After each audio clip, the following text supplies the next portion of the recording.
Happy Monday. Welcome in. Seahawks Today by Chat Sports. Tyler Jones here with you. Thanks for joining us. Coming up on today's show, we have the latest Seattle Seahawks news and rumors surrounding the NFL Draft, which is coming up in just over a week. We will talk about Jalen Carter today, also have a draft sleeper to watch, and could the Seahawks be trading down at 5 or 20, specifically 20? We will examine all of that and more coming up in just a few moments from right now. Before we do, this week we are doing another sub-battle with the Niners channel, our division rivals, and the Cowboys report because everybody hates the Cowboys. So, here's what I need you to do, Seahawk fans. I need you to subscribe to the channel because we want to really take it to these two teams and their channels as well. So, subscribe now for free today. YouTube.com/SeahawksTV. Turn on notifications so you never miss a moment, and you're going to get the latest news and rumors. We're also doing our live shows on Wednesdays as well. We are covering this team like no one else is, and when it comes draft time, we're going to get pretty crazy around here. So go ahead and subscribe now. You'll be glad you did. Best part about it all, it's free. So go ahead and subscribe, turn on notifications. We'll get started with today's show. Done deal? Well, according to Peter King of Football Morning in America from NBC Sports, he's reporting that many teams expect Seattle to draft Georgia defensive tackle Jalen Carter with the number 5 overall pick, that everything seems to be trending that direction for Carter to end up in Seattle. And so with that certainly leaves some questions about, is it going to happen or not? Is this all smoke, or is this the real deal here for Seattle to go with Jalen Carter here? Here's more from Peter King. An increasing number of people around the league think Jalen Carter has done enough in his visits to not sink like a stone on draft night.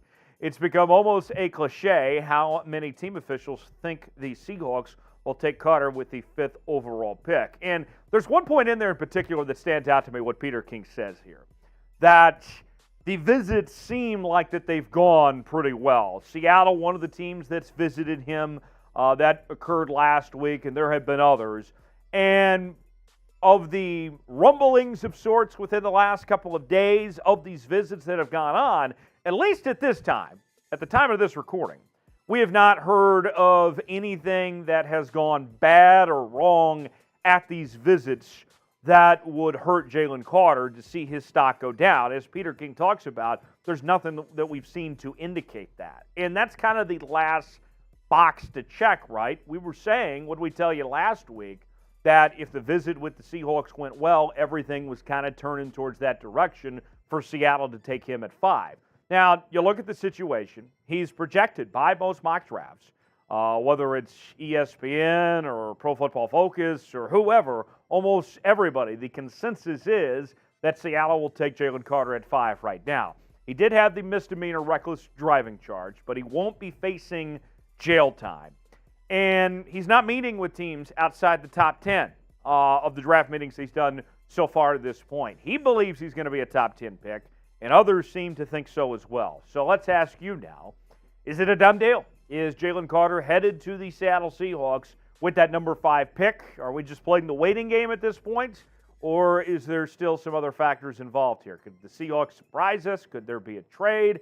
What say you? What do you think? Is this a done deal or not? Let me know in the comments section what you think. Y for yes, in for no. You might get an ad break. If so, take advantage of it. Get your votes in. Y for yes, in for no, if you believe this is a done deal or not for Seattle to take Jalen Carter at 5 or not.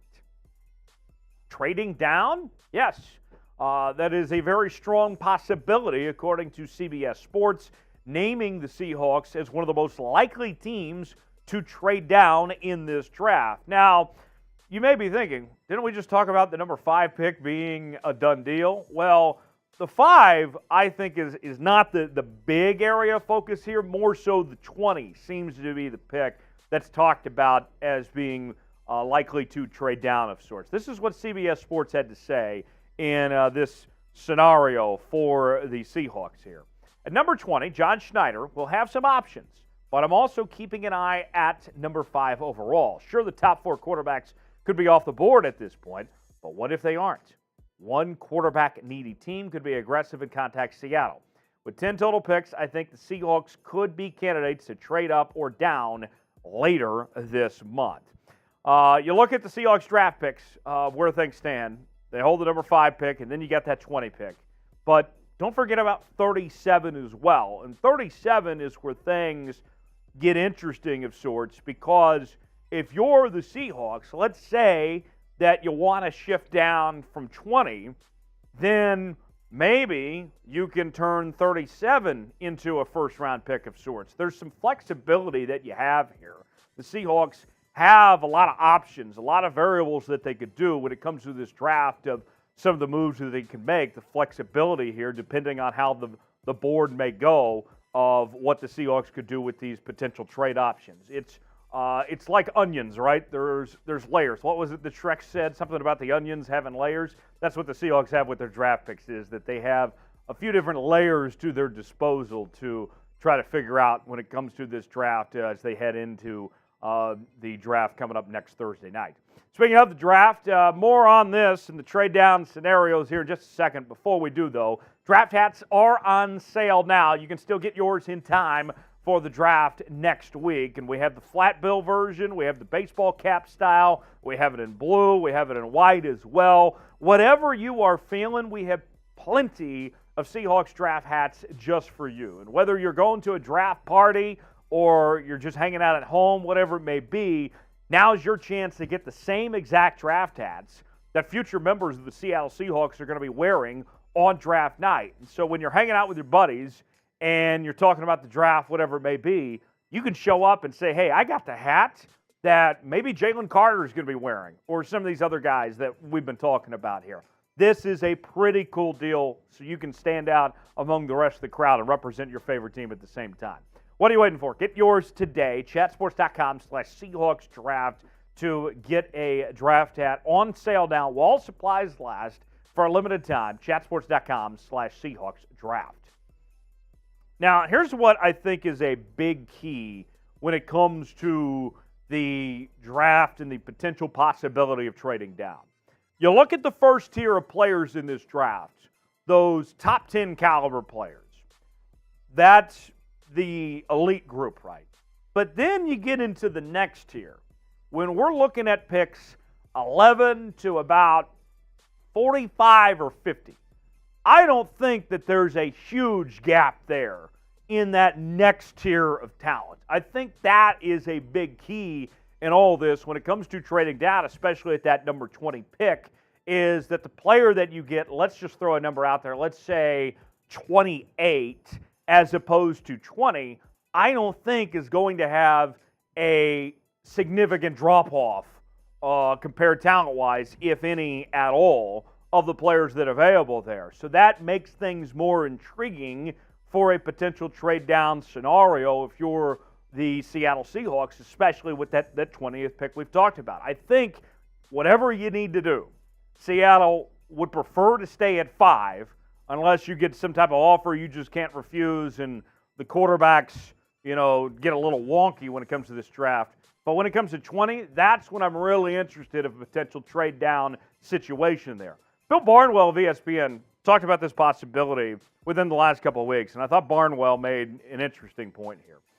The Seahawks don't need receivers and should be trying to solicit interest from teams below them. We've seen them be comfortable moving down to the bottom of the first round and even to the top of the second round in this range.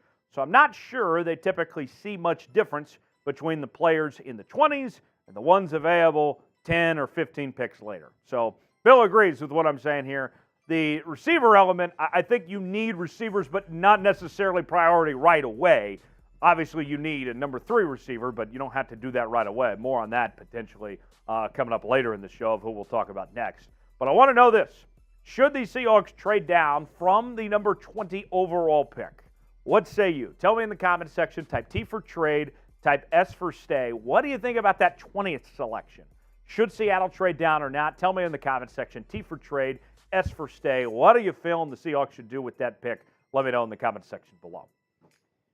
All right, final note before we wrap up today's show. Let's tell you about Ronnie Bell now. Could he be a potential late-round steal, a draft sleeper to watch? The Seahawks met with Bell over the weekend at his pro day at the University of Michigan, and he is a guy that's starting to garner some attention, some interest out there of being kind of an off-the-radar player of some sorts that could be available and that does multiple things. The scouting report from Lance Erline. Let's tell you what Lance had to say here about Ronnie Bell.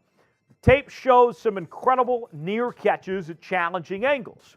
So his ball skills are a strength. He can catch what is thrown to him, but might need to do it against zone or with help from scheme, as he potentially lacks the separation traits to get open consistently on the next level. Now, if you're the Seahawks and you have all these picks here, you're trying to find those late round sleepers, those flyers that, you know, could be, what do we refer to it as? The risk versus reward factor, low risk, high reward potential. That's what I look at with Ronnie Bell. I understand that he had the ACL injury in college and he missed some time and all that, but this is not a guy that's going to be taken day one or probably even day two for that matter. To me, this sounds intriguing of taking that flyer on to see what you could get out of Ronnie Bell. Third team All Big Ten last year, had a decent bounce back year off the ACL injury. And I know the ACL injury is going to scare some folks, but he still played in 47 games in 5 seasons. And you talk about the versatility that Ronnie Bell brings to the table. Here's a guy that has been used as a wideout. He's been used as a rusher before as well. They've put him in the run game there. And he's also been in punt coverage as well as a return man. So you're looking at a guy that can do multiple things and bring that to this Seahawks team potentially. The career stats on Ronnie Bell as a receiver: 9 touchdowns, near 16 yards of reception, over 2,200 yards, and 145 catches. Watch out. Ronnie Bell could be a guy that John Schneider and company have their eyes on later, already with the draft visit and everything there at the Combine, or at the Pro Day, rather. To me, I'm very intrigued if Ronnie Bell is going to be one they look at. So, knowing what we know about Ronnie Bell at this point, and this being a sleeper pick, what say you? Should the Seahawks draft Ronnie Bell or not? What do you think about that possibility? Tell me in the comment section. Type D for draft, type P for pass. Let me know what you think. D for draft, P for pass. Follow me on social media, Twitter, Instagram, and Facebook at Tyler Jones Live, talking about your Seattle Seahawks there. And I'll see you next time right here on Seahawks Today. Thanks for joining us.